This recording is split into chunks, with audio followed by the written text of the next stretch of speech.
O mga kamanok, ang daming nagtatanong, Idol, boss, mamay, bakit ganun? Wala pang isang linggong nakababad yung fermented Jackie Oats ko pero nagkakauod na.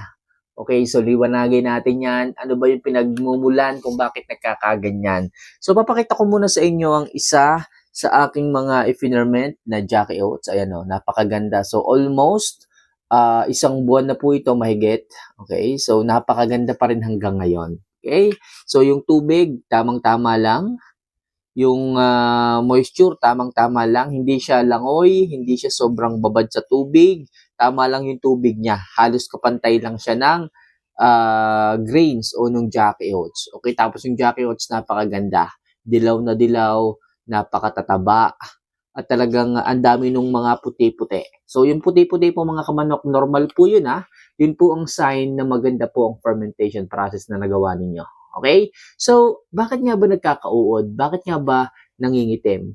Tandaan nyo mga kamanok, ito pong tubig na inyong inilagay dito, yan po ang sinisipsip ng grains o ng Jackie Oats. Okay? So sa day 1, makikita nyo kalahati po ng timba yung tubig. So napakarami, lubog po yung Jackie Oats. Kung makakakita kayo sa ibabaw ng mga lumutang-lutang, so huwag kayong mag-alala, normal po yon. Kasama po sa fermentation. Paglipas ng ilang araw, lulubog din po yon. Okay, magiging maganda at maayos na Jackie Oats din po yon. Ngayon mga kamanok, pag po yan ay sinipsip ng Jackie Oats yung tubig, yan po ay bababa ng bahagya. Okay? Yung ibabaw po na bahagi nito, hindi maaabot ng tubig.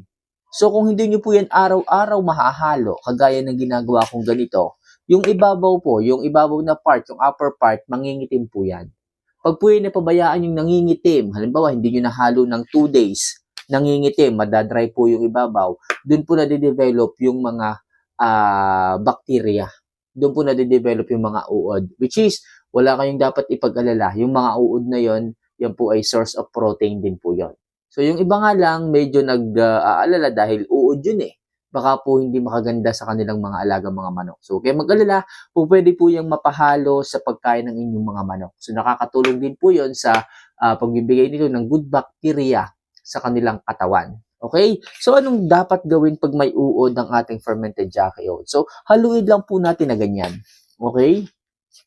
So, pag hinalo po natin dyan, yung uod, mapapasama ulit sa fermentation. Tapos, yung mga maiitim na Jackie Oats, muli po yung maninilaw. Muli po yung magiging maganda kagaya po nito. So, ganun lang ang tanging yung gawin mga kamanok. So, para maiwasan natin yung pagkakaroon ng uod, huwag niyong hayaan na mangitim, lumipas ang ilang araw na hindi niyo nahahalo.